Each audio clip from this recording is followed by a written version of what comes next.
할렐루야. 아멘. 주의 평안과 기쁨이 넘쳐나시기를 주의 이름으로 축복합니다. 아멘. 예, 비가 오니까 너무 좋죠, 그죠? 예. 우산을 써서 좀 불편함이 있긴 하지만, 그래도 이렇게 비가 촉촉히 내려지니까, 너무 기분이 좋고, 또 봄비라서 더 그런 것 같아요. 예. 우리 옆에 있는 분 한번 이렇게 인사하실 때, 봄비처럼 참 귀하십니다. 이렇게 한번 인사하시겠습니다.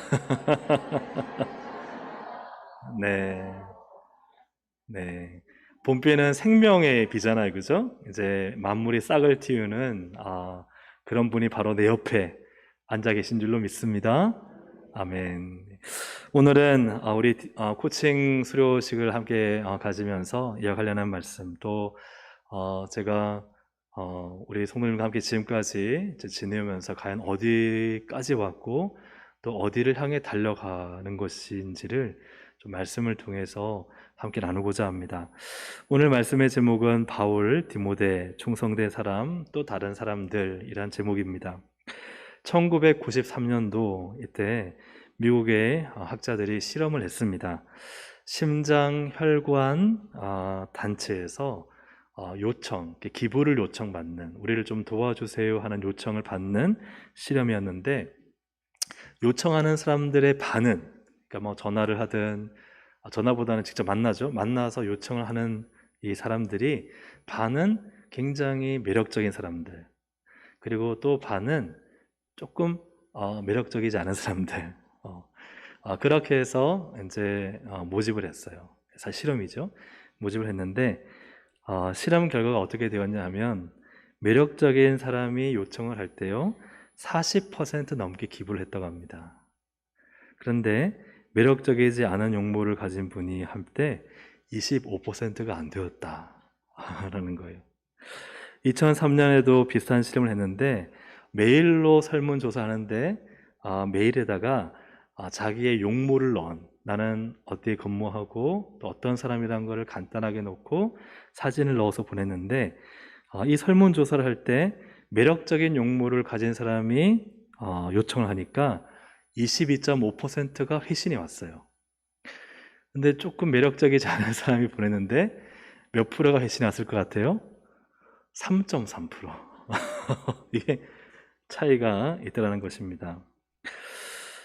매력이나 외모가 사회적 삶에 영향을 많이 끼친다고 합니다. 그래서 연구를 해보니까 외모가 아름다우면 유죄 판결을 받을 확률이 적어진다 그래요. 그리고 학생은 매력적인 학생이 성적을 잘 받을 확률이 높아지고 매력적인 용모를 가진 사람이 회사에서 급여가 12에서 14% 더 높게 나온다고 합니다. 예, 하나님은 중심을 보시지만 사람은 뭘 봐요? 외모를 보는 것 같아요. 그런데 우리가 꼭 외모가 그 사람이 예쁘냐 혹은 못생겼냐만이 아니잖아요. 어떻게 보면 그 사람의 매력이잖아요. 그 사람이 자기를 얼마나 단정하고 또 자신의 그죠? 장점들을 살리고 그리고 잘 웃고 친근하면서도 사람에게 매력을 주는 사람이 있잖아요. 아멘입니까? 네, 꼭 이게 외모가 뭐 잘생겼냐 못생겼냐가 아니라 그 사람이 풍기는 이미지와 그런 것들이 다 함께 이렇게 나타나는 매력이 있다라는 것이죠. 그래서 매력은 우리의 태도, 우리의 미소, 마음씨, 또 표정, 또 그 사람의 실력이나 성격, 또 한 사람의 가치관 이런 것에서 그 사람의 매력이 뿜어져 나오는 것이죠.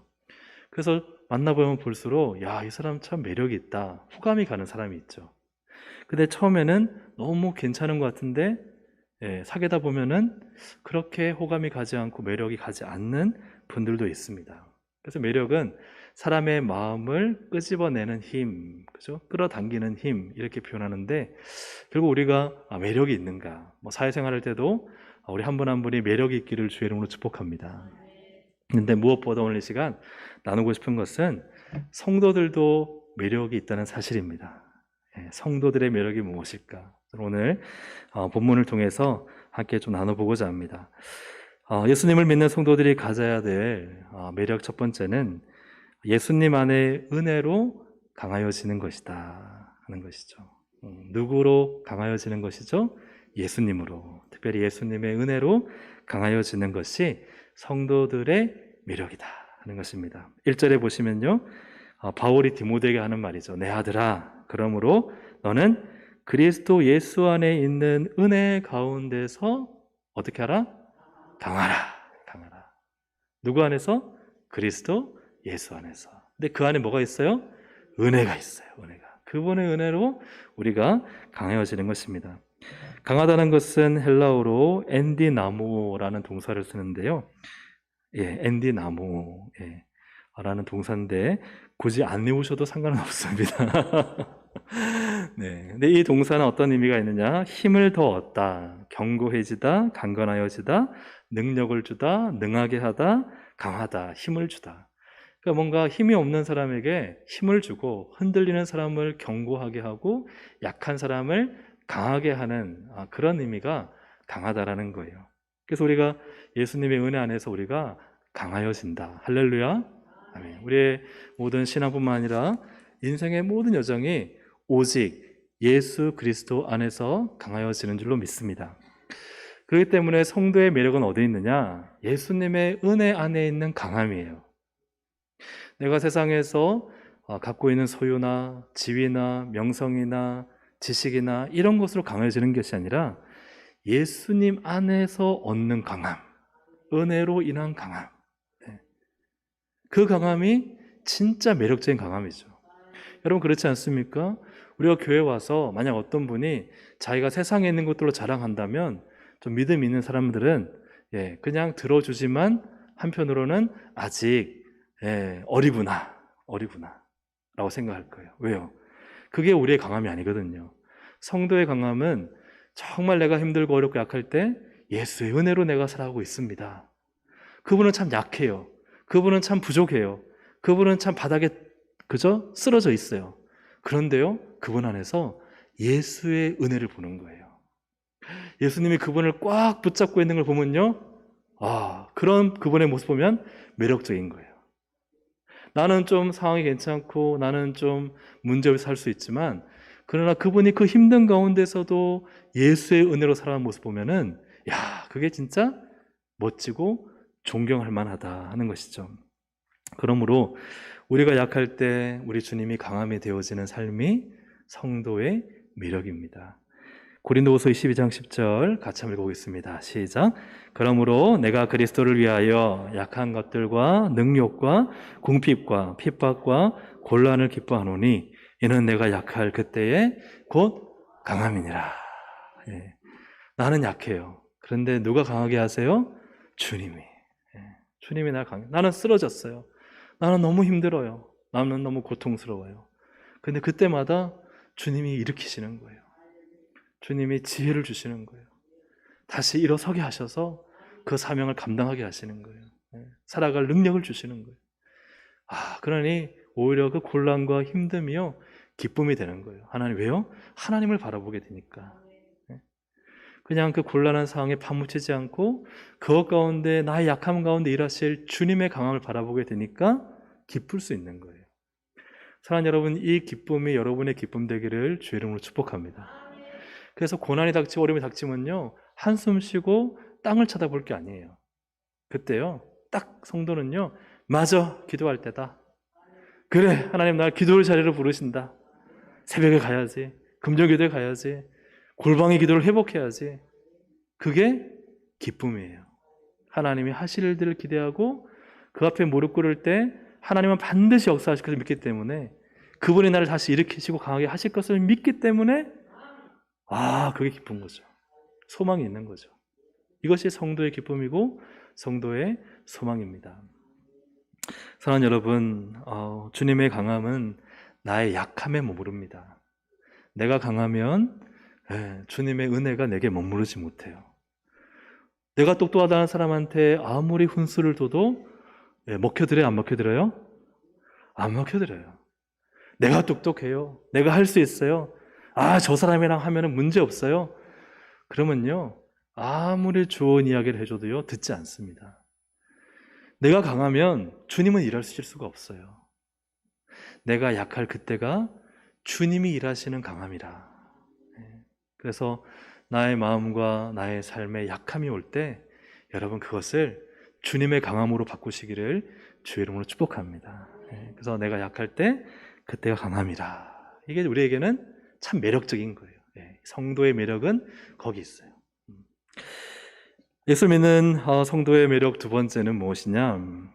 오늘 말씀의 제목처럼 바울, 디모데, 충성된 사람들, 또 다른 사람들 이렇게 네 세대가 나옵니다. 2절 말씀을 우리 화면을 보시면서 보시면은 또 내가 할 때의 너는 디모데입니다. 디모데가 많은 증인 앞에서 내게 할 때의 내는 누구냐면요, 바울입니다. 바울이 아들 같은 디모데를 가르쳤죠. 그 말씀을 복음을 전했습니다. 들은 바를 누구에게? 충성된 사람들에게. 그러니까 바울이 디모데를 가르쳤는데 디모데가 충성된 사람들을 세우라는 거예요. 부탁하라. 그러면 또 다른 사람들, 이 사람들은 누가 가르쳐줘요? 바울이요? 디모데가요? 아니죠. 누가 하죠? 디모데가 복음을 가르쳤던 충성된 사람들이 또 다른 사람들을 가르칠 수 있으리라. 이렇게 기록되어 있습니다. 이를 화면으로 보시면 바울이 나오잖아요. 바울은 예수 그리스도를 다메섹 도상에서 만난 복음의 1세대를 할 수 있습니다. 그가 누구를 가르쳤느냐? 바로 디모데를 가르쳤어. 디모데를 가르쳐서 복음의 2세대를 세웠습니다. 그러면 디모데가요, 누구를 가르쳐요? 충성된 사람들. 충성된 사람들을 가르치면 이들이 복음의 3세대. 그러면 충성된 사람들은 그 다음 어떤 일을 해요? 또 다른 사람들 가르쳐서 복음의 4세대. 그래서 한 사람으로부터 시작했던 이러한 많은 믿음의 사람들이 마치 가지가 뻗어가듯이 계속해서 주의 복음이 힘있게 뻗어져 나가는 것들을 보게 됩니다. 바울이 기대하는 바는 무엇입니까? 디모데야, 네 할 사명 다 했다. 내가 널 가르쳤으니까 끝났다라고 생각하지 않고 너는 충성된 사람들을 세워서 가르쳐. 그걸로 끝나나요? 그걸로 끝나지 않죠. 그러면 그 충성된 사람들이 또 다른 사람들을 세워서 가르치게 될 거야. 그래서 바울은 자기를 1세대로 생각할 때 1세대로부터 시작해서 4세대까지의 모습을 그리면서 사역을 하고 있다는 사실입니다. 이것을 우리 가정으로 좀 돌이켜 본다면 여러분 신앙의 1세대가 나라면 내 자녀, 내 손주, 그리고 내 손주와 가정을 세울 때 증손주까지를 바라볼 수 있기를 주의 이름으로 축복합니다. 증손주까지 내가 해야 될 사명, 그 다음은 또 그 다음 자녀들의 사명이겠죠. 믿음의 세대를 계속 세워나가는 것. 우리의 교회 교사들로 본다면 아마 우리 좀 나이가 있으신 우리 장로님들이나 또 안수 집사님들, 권사님들은, 또 집사님들은 내가 이렇게 세웠던, 가르쳤던 우리 유초등부, 중고등부 아이들, 학생들이 지금은 다 뭐 집사님이 되고 또 이렇게 저렇게 되어서 또 그 밑에 학생들을 가르치고 그런 모습들이 있죠, 그죠? 얼마나 기분이 뿌듯하고 좋습니까? 그런데 그 지금 배운 학생들이 또 잘 자라서 그 다음에 누군가를 또 다른 사람들을 가르칠 수 있는 것. 이러한 4세대까지 볼 수 있는 사역과 삶, 이 삶을 바울이 살았고 성경을 통해서 우리에게 도전하고 있다 하는 사실입니다. 오늘 내가 살아가는 지금의 삶 속에서도요, 사랑하는 여러분, 여러분이 1세대라면 2세대 디모데를 세우시기를 축복합니다. 디모데를 세운 다음에 그 디모데가 충성된 사람들을 또 세울 수 있기를 축복합니다. 그 충성된 3세대가 또 그 다른 사람들을 세울 수 있는. 그래서 지금 내가 누군가에게 계속적으로 복음을 전하고 복음을 알리고 복음으로 사는 삶을 보여줌으로써 누군가가 자라나고 그 자라난 누군가가 그 다음 세대를 세워가고 그 다음 세가 또 다른 세대를 세워갈 수 있는 이 거룩한 사역이 오늘날 한국교회 안에, 또 우리 교회 안에 반드시 필요한 사역입니다. 어떤 학자들은 한 30년 후면 교회의 70%가 문을 닫는다라고 합니다. 근데 그게 참 뭐 될까 싶잖아요. 그런데 요즘 코로나 같은 거 보면요, 코로나 이 상황에서 교회를 보면은 야, 이게 참 가능할 수도 있겠다는 생각이 들 만큼 지금 주일학교가 한국 교회 안에 굉장한 위기로 다가온 것이 사실이고요. 또 이러한 모습들이 다만 사실은 주일학교뿐만 아니라 정말 우리가 한 20, 30년 지나면 우리 그동안 교회를 지탱해왔던 많은 우리 권사님들, 기도의 권사님들과 헌신하던 집사님들이 하나님 품에 먼저 안기시거나 아니면 어떻게 될까요? 많이 이제 연세가 드시겠죠. 불과 한 20, 30년입니다. 그럼 그때는 정말 한국 교회 이게 70%인지 모르겠지만 꽤 많은 교회가 위기와 어려움을 당할 것이 참 분명한 사실처럼 우리에게 보여집니다. 그럴 때 많은 이 교회를 걱정하며 또 기도하는 분들은 우리가 교회가 다시 살아나기 위해서 해야 될 것이 무엇이냐? 그것은 세대 잇기라 합니다. 세대 잇기. 한번 따라 하실까요? 세대 잇기. 세대 잇기란 것은 우리 다음 세대를 세우는 것이죠. 네. 다음 세대를 세우는데 부모가 자녀에게 믿음을 전수하고 교회 안에서 신앙의 사람이 또 다른 신앙의 사람을 이어주는 그러한 세대 잇기가 굉장히 중요한데요. 여러분, 건강한 나무 줄기에서 건강한 가지가 뻗어서 그 건강한 가지에서 건강한 결실이 맺혀지게 되는 것처럼 계속 내가 누군가를 낳는, 계속해서 출산하고 세워가는 일들이 교회 안에 없다면 사실 한국 교회가 굉장히 위태로울 수 있다. 그것은 한국 교회뿐만 아니라 우리 교회도 마찬가지입니다. 그래서 우리 교회가 세 가지의 세대 잇기를 지향하고 목표하고 있는데 나무가 보이시죠, 그죠? 네, 나무가 보이시는데 이 가치와 이 생각을 좀 나누면 좋을 것 같습니다. 첫째 세대 잇기는 가정의 세대를 잇는 것입니다. 가정의 세대 잇기. 그래서 저희가 지금 하고 있는 것이 이제 동행 가정 예배를 드리고 있죠. 동행 가정 예배를 통해 부모의 신앙이 자녀에게 건강하게 전수되는 일들을 우리가 하고 있습니다.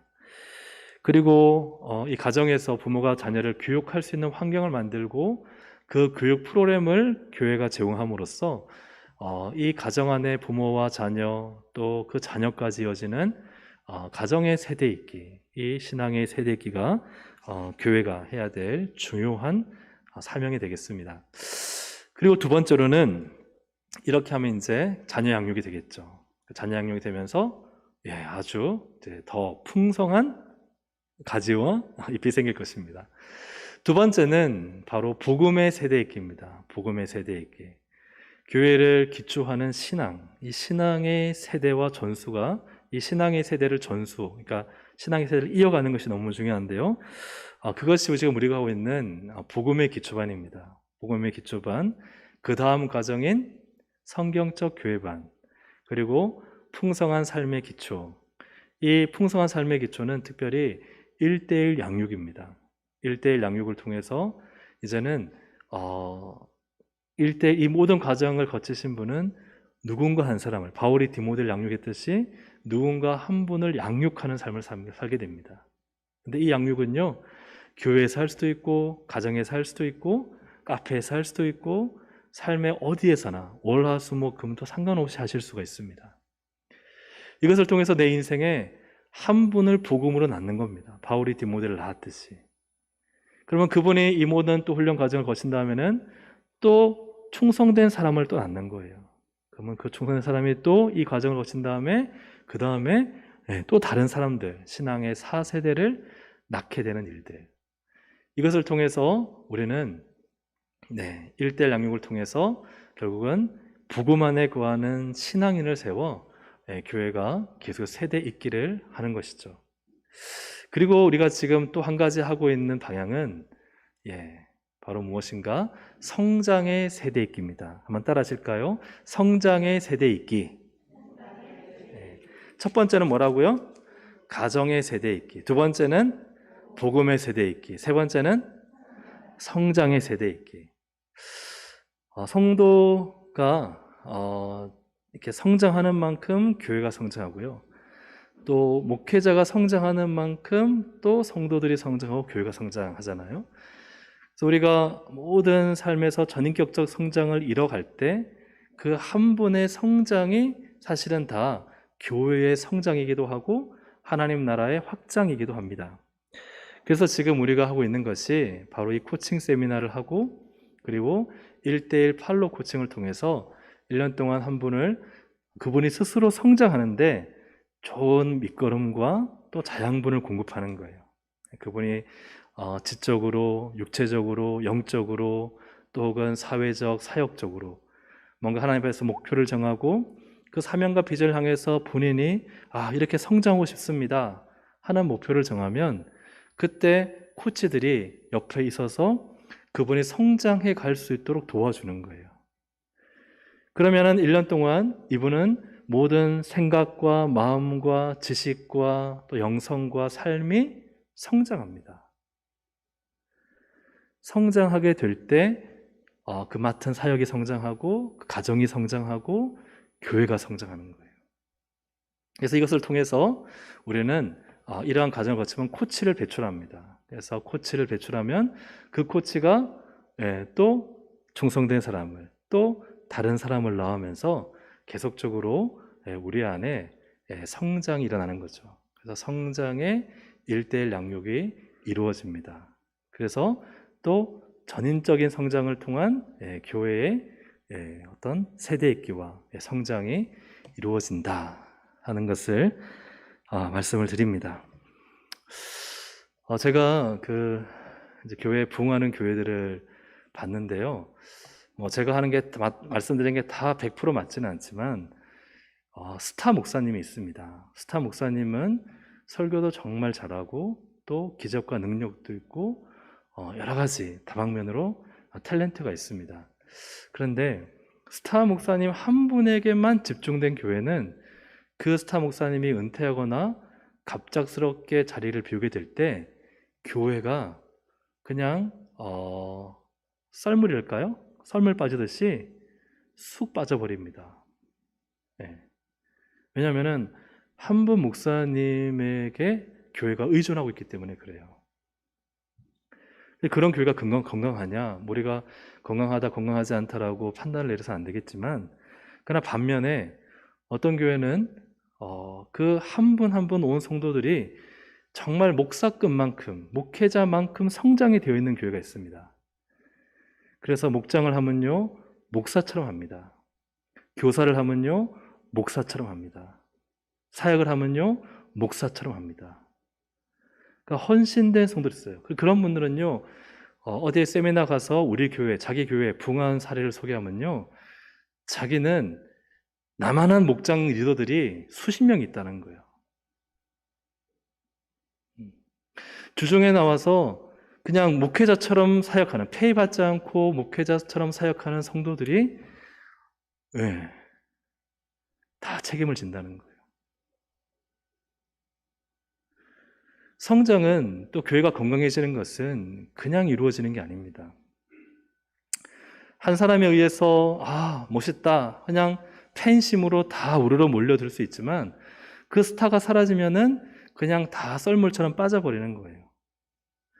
건강한 교회는 그런 교회가 아닙니다. 성경적인 건강한 교회는 오늘 이 바울이 디모데를 낳고 디모데가 또 다른 사람들을 세우고 충성된 사람들을 세우고 충성된 사람들이 또 그들이 헌신해서 또 다른 사람들을 세워가는 이러한 정말 영적 재생산의 구조가 되어 있는 교회. 그 한 사람을 세우기 위해 복음과 성장을 위해 헌신하고 시간을 들이고 누군가의 성장이 나의 기쁨이 되고 그 모든 성장이 다 조금씩 세포마다, 그죠? 셀이 세포잖아요. 세포마다 다 건강한 공동체가 될 때 어느 순간 교회가 아주 건강하고 누구든지 와서 그 안에서 복음으로 성장하고 가정에서 성장하고 또 전인격적인 삶에서 정말 멋지고 매력적인 그리스도인이 되는 것입니다. 우리가 여러분 다 눈이 고급이 됐잖아요. 그래서 백화점 가서 보는 것과 시장 가서 어떤 DP, 이렇게 꾸며놓은 것을 볼 때 이거를 같다고 생각하는 분은 없을 겁니다.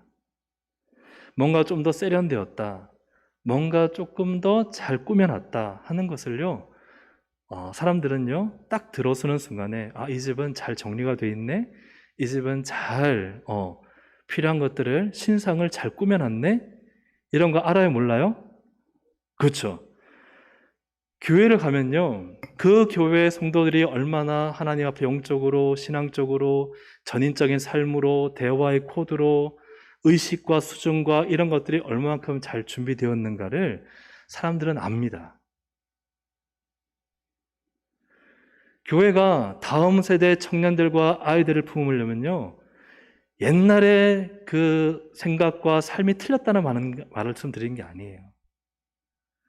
우리가 달라지고 변화되고 그들을 품을 수 있을 만큼의 노력과 헌신과 변화와 성장이 없이는 다음 세대를 잇는 것이 사실은 불가능합니다. 그 말은 무슨 말이냐면, 오늘 나의 뼈를 깎는 성장 없이는 내일은 없습니다. 우리 교회를 지키신 우리 권사님들, 집사님들, 장로님들, 안수 집사님들이요, 예전에 내가 열심히 했던 것으로는 그때는 하나님의 은혜가 있었지만은 오늘 나의 성장, 오늘 나의 변화, 오늘 나의 뼈를 깎는 그 누군가를 재생산해서 출산하는 그 고통과 그 헌신과 그 의지가 없이는 다음 세대를 이어갈 수가 없습니다. 그래서 어떤 분은 목사님이 바뀌면 성도들이 우르르 몰려올 거다. 예전에는 그랬는지 몰라도 그렇지 않습니다. 예전엔 교회만 지어놔도요, 사람들이 몰려들었습니다. 이젠 그런 시대가 아니에요. 제가 만난 목사님들도 60억, 70억 들여서 교회를 지었는데, 교회를 지으면 성도들이 올 거라 생각해서 크게 지었는데 안 오더라는 거예요. 근데 빚은 많은데 성도들이 많이 올 줄 알고 지었는데 교회를 깨끗한 건물로 지어도 안 오더라는 거예요. 그렇게 고민하는 목사님을 여러 번 만나봤습니다. 교회 성도 한 사람 한 사람이 성장하지 않으면은, 그러면 교회는요, 미래가 없습니다. 솔직히. 그래서 우리는 지금 세대 있기를 위한 급박하고도 간절한 몸부림이 필요한 거예요. 가정에서 한 세대, 그 다음 세대를 자녀로, 믿음으로 세워가고, 또 복음, 생명의 복음으로 그 다음 세대를 계속 재생산해서 적어도 내가 눈 감기 전까지는 4세대가 이루어지는 것을 보려고 하는 복음에 대한 열정이 필요하고, 그리고 정말 한 사람이 매력적인 크리스찬으로, 정말 성장하고 성숙한 크리스찬으로 세워지기 위해서 그의 인생과 삶과 생각과 모든 가치관이 하나님 안에서 성장해져 가는, 그래서 누군가를 품고 누군가를 또 세우고 누군가를 또 키울 수 있는 양육자로 만들어내는 이 양육이 계속해서 필요한 것입니다. 이러한 부분들이 없다면 사실은 아까 앞에 말씀드렸던 것처럼 한국 교회의 미래가 참 불투명하다라고 말씀드릴 수밖에 없을 거예요. 사랑하는 여러분, 우리가 교회적으로나 한국교회의 미래를 잠시 놔두더라도 내가 인생을 살면서 내가 만난 예수 그리스도, 내가 주 안에서 어떤 영적인 아비가 되어서 한 영혼을 잘 세울 때 그 영혼이 또 다른 사람을 세우고, 그 다른 사람 손잡벌 되는 이가 또 다른 누군가를 믿음으로 세우는 걸 보면요, 이게 매력적이지 않습니까? 이게 주님이 우리를 부르신 목적이잖아요. 이러한 삶을 사는 것. 그러려면 내가 그러한 사람이 되어야 되겠죠. 내가 바울이 되어야 되겠죠. 내가 바울이 되지 않는데 어떻게 디모데를 키울 수가 있겠어요? 내가 끊임없이 하나님 앞에 성장하고 나를 세워져가고 주를 위해 살려고 할 때 나 같은 사람이 나오잖아요. 그런데 그런 분 있잖아요. 나 같은 사람 나오면 큰일 나, 교회에. 이런 마음.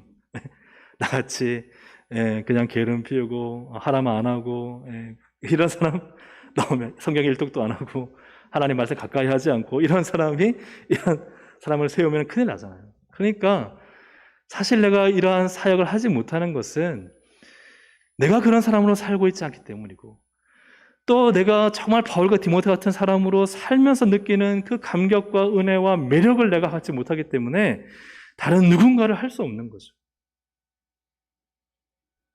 내가 정말 하나님 안에서 주님께서 정말 기뻐하시는 매력적인 삶을 살고 하나님께서 뭘 원하시는 걸 안다면, 그러면 여러분 그런 사람 세우고 싶지 않겠습니까? 내가 완전해서가 아니라 누군가를 세워서 하나님을 똑같이 예배하고 기뻐하고 그가 주를 위해 쓰임을 받을 수 있다면, 그러면 나도 누군가를 세우는 삶을 살게 되겠죠. 그래서 우리가 눈을 감을 때 머리에 떠올라 가지처럼, 가지치기처럼 떠오르면 좋겠어요. 내가 그 김 집사를 그렇게 기도하면서 세웠지. 그 김 집사가 박 집사를 그렇게 세웠지. 그 박 집사가 암흑의 청년을 그렇게 믿음으로 세웠지. 나는 복음의 4세대를 이뤘어. 누군가 한 사람을 성장시키기 위해서 그냥 교회에 나와서 봉사하는 정도 차원이 아니라 한 사람의 지적, 영적, 육체적, 사회적, 사역적, 정말 하나님께서 온전한 그리스도의 장성한 분량으로 자라나는 데 있어서 나는 한 사람을 그렇게 부족하지만 세웠는데, 그가 또 누군가를 세우고 그가 또 누군가를 세워서 그러한 성장의 4세대를 본다면, 그게 주님 앞에 가서 그래도 주님의 살았다고 말할 수 있지 않겠습니까? 사랑하는 여러분, 이렇게 살아가는 우리 매력적인 성도들이 되기를 주의 이름으로 축복합니다. 그래서 예수를 믿는 성도들의 매력 세 번째는요, 같이 한번 읽어보겠습니다. 시작. 예수님의 좋은 병사로 함께 고난받는 것입니다. 3, 4절 함께 읽습니다. 시작. 너는 그리스도 예수의 좋은 병사로 나와 함께 고난을 받으라. 병사로 복무하는 자는 자기 생활에 얽매이는 자가 하나도 없나니 이는 병사로 모집한 자를 기쁘게 하려 함이라. 아멘. 사실 나와 함께 고난을 받으라.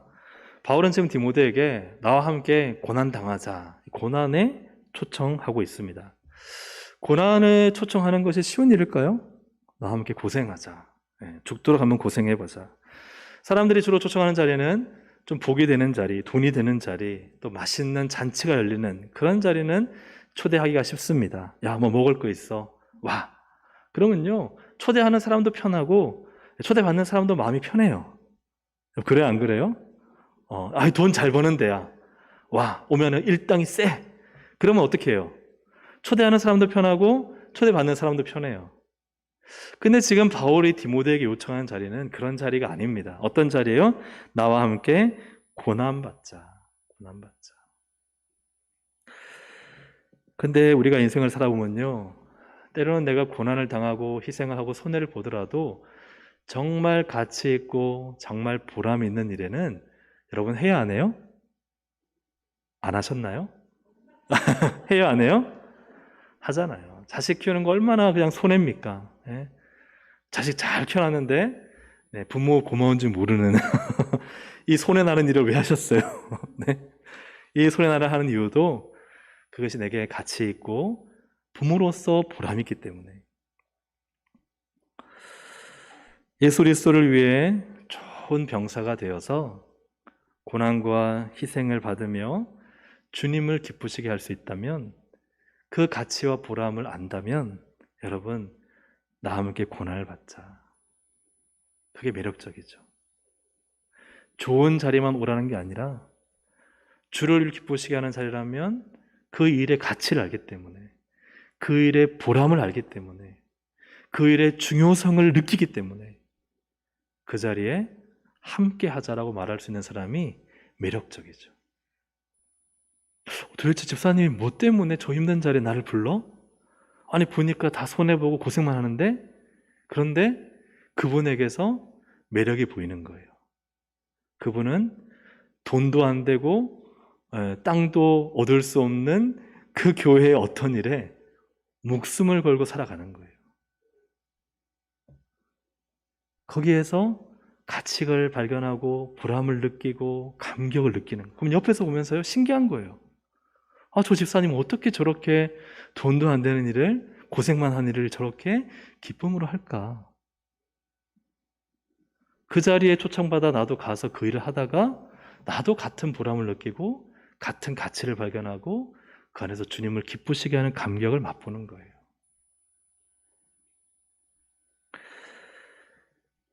주님의 영광과 복음을 위해 내 한평생을 들여도 나는 아깝지 않습니다. 나는 손해보는 인생이 아닙니다. 오히려 내가 가진 것을 다 퍼줘서 어렵고 힘든 사람을 다 돌봐준다 하더라도, 내가 내 자식에게 남겨주는 게 없다 하더라도 주님이 기뻐하시는 일에 내가 쓰임 받았다면 나는 그걸로 만족합니다. 이 사람을 누가 막을 수 있겠어요? 이러한 성도가 매력적이지 않나요? 사랑하는 여러분, 여러분은 어떻게 살고 계십니까? 삶의 이유가 무엇입니까? 왜 사냐 물으신다면 뭐 때문에 산다고 말씀하시겠어요? 목숨이 붙어 있으니까 살지. 빨리 안 데려가나 하는데 데려간다 그러면 또 속상해해요. 나 더 살고 싶다고. 오늘 내가 하루를 살아도 과연 어떤 가치 있는 인생을 살고 정말 살아계신 우리 주님 앞에 어떻게 주님을 기쁘시게 할까? 거기에 인생의 목표를 둔다면 여러분 참 매력적이지 않겠습니까? 성도로서. 세상 사람들이 볼 때는 바보 같아. 뭘 저렇게 인생을 살아. 할지 모르지만 우리는 그렇지 않은 거예요. 주님 안에서는 그게 가장 매력적인 거죠. 사랑하는 여러분, 말씀을 정리합니다. 예수 그리스도의 매력적인 성도들이 되시기를 주의 이름으로 축복합니다.